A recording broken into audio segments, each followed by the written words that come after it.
Hi kids, this is Auntie Mila. I'm so glad you came by. I have a really good story for you tonight. Another flying doctor story, and this is part 3. Penang. My verse for today is Psalm chapter 50, verse 15. Then call on me when you are in trouble, and I will rescue you, and you will give me glory. Let's give God glory when He does miraculous things, amazing things for us, okay?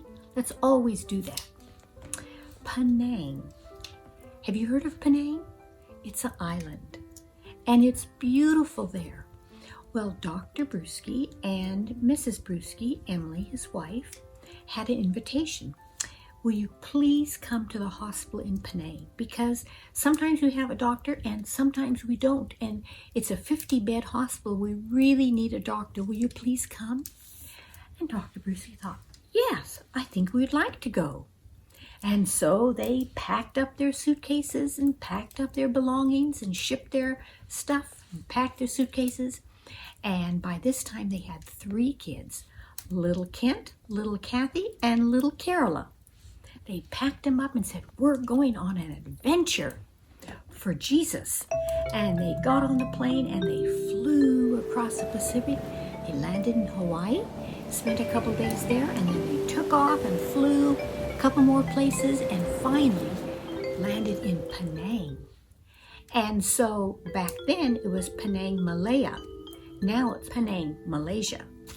And they landed there, and the mission gave them a house to live in. It was a nice little house. Penang is such a beautiful island.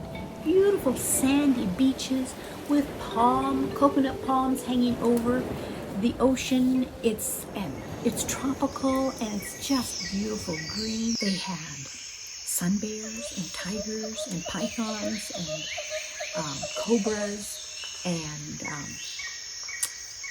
gibbon apes and monkeys, all kinds of animals, and black panthers.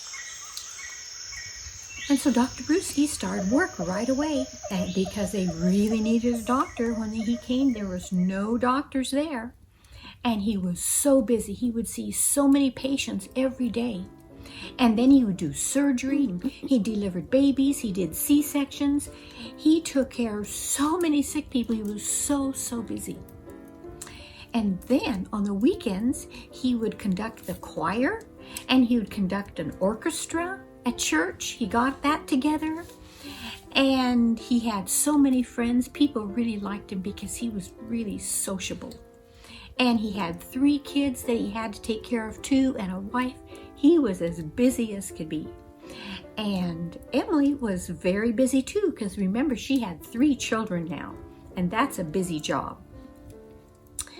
Well, after they worked for quite a while, they decided to go on vacation.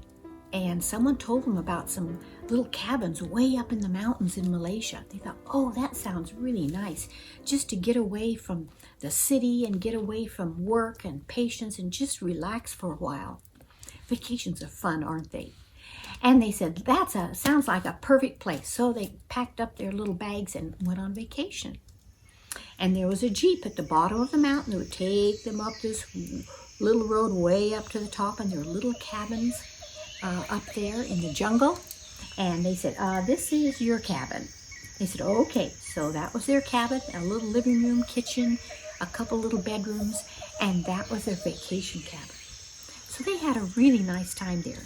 Emily cooked for them, and they'd go for walks. One day they were out walking, and they were walking along this little path in the jungle, and there was jungle everywhere. And little Kathy stepped on a black poisonous snake, and it reared its head up, and it was saying, I'm going to bite you. And Kathy's mommy grabbed her, and you know what? The snake just went off into the jungle and didn't bite her. That was a miracle. God is so good to take care of little Kathy. They thought, we've got to thank the Lord for that. So then another time, a few days later, Dr. Bruschi had to go get the mail. The gardener came and said, the Jeep arrived from the valley and your mail is here and the supplies and groceries that you ordered. Do you want to come and get it? And Dr. Bruschi said, yes, I'll come. So he went and he grabbed a flashlight because it was already dark. And he turned the flashlight on and he started walking down this little path with a jungle on both sides. And the man, the gardener, the caretaker of the place, was right behind him walking. Suddenly, the gardener grabbed him. He said, let me go ahead of you. And Dr. Bruschi said, okay, here, you can have the flashlight. He took the flashlight, and he started shining the flashlight, and he went ahead, and all of a sudden he stopped. Right across the path was a big snake. And they stopped, and they had nothing, no way to defend themselves. But you know, he said, there's a snake. And the snake wiggled off the path. And so then Dr. Bruschi asked the gardener, what kind of snake was it? And the gardener said, you die only. God protect them again. Anyway, they got up there. He got his mail and was able to get back safely. So then they had another year went by and they said, well, where should we go on our vacation this time? And Emily said, don't go back up there to those cabins. There were too many snakes. And he said, well, where should we go? And someone said, oh, Lake Toba in Indonesia is a beautiful lake. And there's a mountain there you can climb. And it's just beautiful. So I thought, well, that sounds like a good place. So they decided to go there on their vacation. And they bought tickets and they flew over to Indonesia. It wasn't very far. And they went to Lake Toba. And there was a big mountain above the lake. And one afternoon, Dr. Bruschi, Dwayne, decided to go for a hike. And little Kent was 7. And he said, Daddy, I want to go too. And Dwayne said, okay, you can come. So they started off on this hike. And they started hiking up this mountain, and it was beautiful. And they hiked and hiked and hiked. The higher they got, the farther down they could look. The beautiful view of the lake and the palm trees all around. They kept going up the mountain. And they got to the top, and it was just a beautiful day. And they decide, well, we better go back down. So they hiked back down. They were swimming in the lake. They were having a wonderful time. But you know what? When they got back down off the mountain, little Kent was sick. He said, I have a headache, a really bad headache. They said, okay, well, here, just lie down here for a little while. But he went to sleep, but he woke up and the headache was worse. He says, oh, my head. And he acted so sick. His daddy, Dr. Bruschi, was really worried about him. He said, we better take him to the hospital and get him checked out.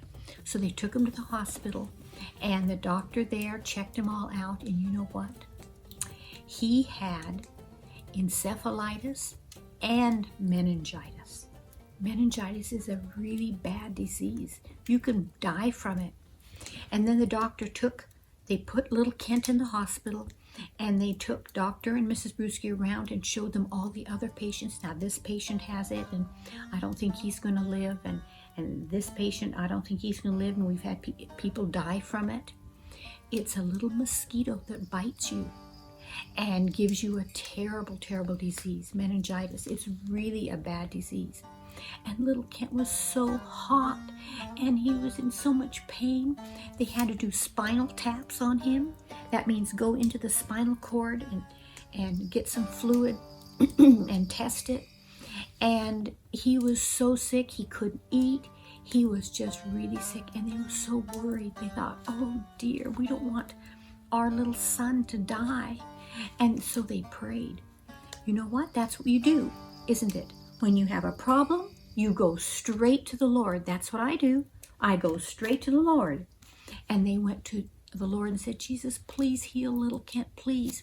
Well, days went by and he was so sick. And then the doctor said, well, if he does get well, he won't have his mind. He won't have his mind. And they thought, oh dear. And they prayed. Then they went to church. And did you know, at church, they told the people, can you please pray for our little son? He's in the hospital and he's very, very sick. And they said, we will pray. So the whole church prayed for little Kent. Please help little Kent to get well. Please, Lord Jesus, please. They prayed. Then after church, the church had a potluck, a fellowship dinner. And so they stayed for the dinner. And then they got a little food, and Emily was thinking, I'm going to take a little food to Kent. Maybe he can eat. And so they took some food back to the hospital. And you know what? He looked better. And they looked at him and they gave him some food. And you know what? He was hungry. And you want to know something? He was well. God heard the prayers of the people in the church. God heard their prayers. And he said, you know what? I'm going to heal little Kent because I have a plan for him. I have a plan for his life. And God healed him. And the nurses came and wanted to give him some shots. He says, no, I'm well. They said, oh, no, you're very, very sick. He says, no. And he got up and he was jumping on his bed and jumping around. And he said, I'm well. And they said, oh, no, please calm down. You're very sick. He couldn't convince them he was well. But guess what? He really was well. And his mom and dad just sat there and thought, well, I guess he is well. God heard our prayers. Isn't that wonderful? And they were able to take him back home. And you know what? They had a wonderful time there in Penang, taking care of patients, doing God's work, and little Kent got well. And you know what? There's nothing wrong with his brain. He had a very good little mind. God gave him, he's always had a good little mind. Thank you so much for joining me. That's chapter 3. Tune in for chapter 4 next time, okay? I want to pray. Dear Lord, I want to thank you so much for healing little Kent. Lord, you really did have a plan for his life because he grew up and serves you and loves you. Thank you so much for hearing us. When we have problems, Lord, we can come to you and you always hear us. Thank you so much for protecting Kathy from the poisonous snake. Thank you for protecting Dr. Brewski from the other snake. Lord, you're just amazing. We love you with all of our hearts. For Jesus' sake, amen.